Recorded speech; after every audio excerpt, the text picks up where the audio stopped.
Dottenheimer has just pressed the red button. And you know what, guys? Now that the dust seems to have settled, it seems like the songs are slowing down a bit. It's time to have a talk about the future. First off, let's clap it up for these two gladiators in the arena today. I don't know about you guys, but I was raised as a 90s baby in the Biggie and Tupac era when beef was rampant. It was everywhere. And for years, I have been waiting to experience a beef at that level in my adult life. And now it's finally here. I'm hyped up. You have to give it up for Kendrick Lamar, who is pretty much unanimously the winner of this battle. That being said, I don't think this conflict is over. Now, when it comes to this beef, people are going to act like Drake started this. Other people are going to act like Kendrick started this. But for me, I feel like that's more of a chicken or the egg kind of argument. I think they both just hated each other. And it kind of just progressed naturally through subliminals with both of them. Now that they're in it, Drake can't simply just leave this alone. Especially being the person that he's always been, throwing those subliminals as well and talking in interviews about how if Kendrick really has a problem, then we need to go on wax with it and really figure that out. You know, when you make those types of declarations, you have to stand on that.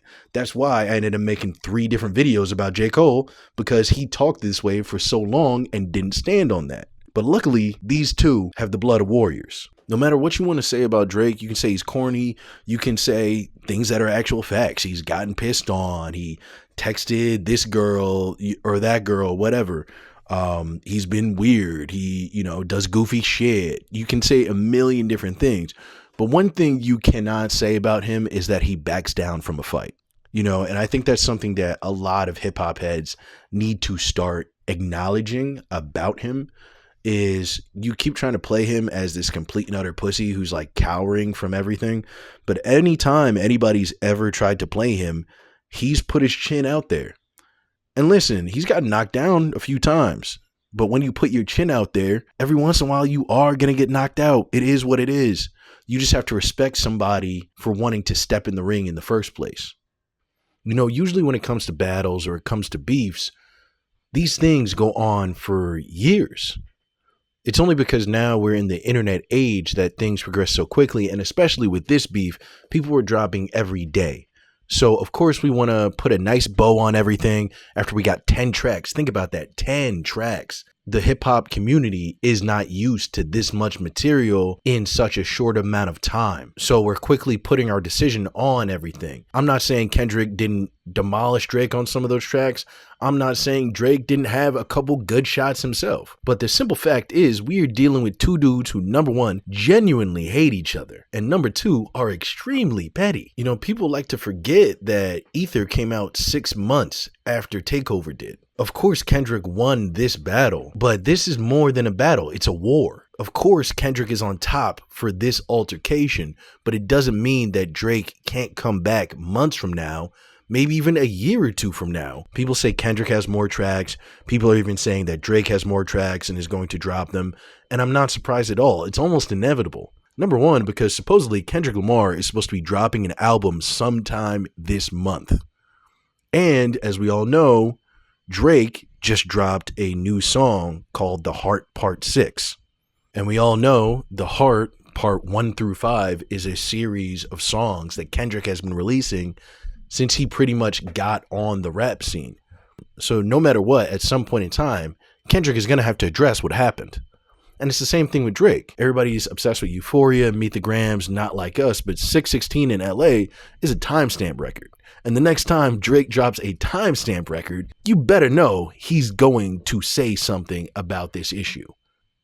Like I said, this is an eternal battle. I think this is one of those things where it's like yin and yang, it's dark versus light. It's the eternal struggle of art as a whole. There's the popular guy. There's the guy who turns out a million fucking hits. And then there's the guy who's the artist who's beloved but doesn't produce as much. Is the guy who releases way less better, or the guy who releases all the time better? And I don't think either one's wrong. I think it's more of a subjective thing.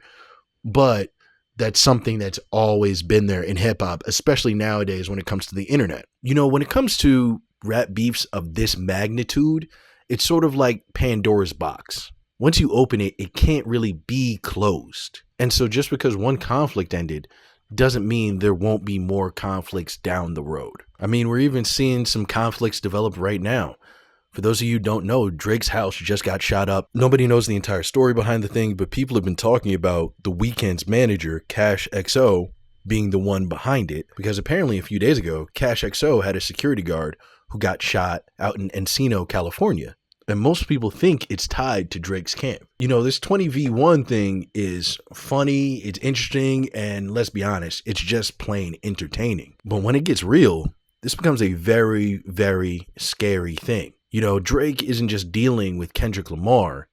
He's dealing with people who actually want to hurt him, people who actually want to diss him, and he's dealing with Kendrick Lamar, which makes this a much more difficult situation for him to be in.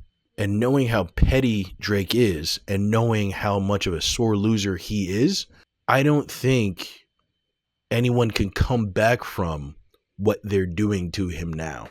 And when I say what they're doing to him, I'm not saying that Drake didn't bring on a lot of this, because we've talked about it before here on this channel. If 20 people are trying to take you down, there has to be some reason. Now, yes, every successful person probably does have a laundry list of people that they've fucked over that could say all sorts of negative things about them. And it doesn't mean that that successful person isn't a good person. But you still have to realize that the writing is on the wall. But I don't know. There's so much more going on here than I think has been alluded to, or that's even been shown on the internet. But what do you guys think?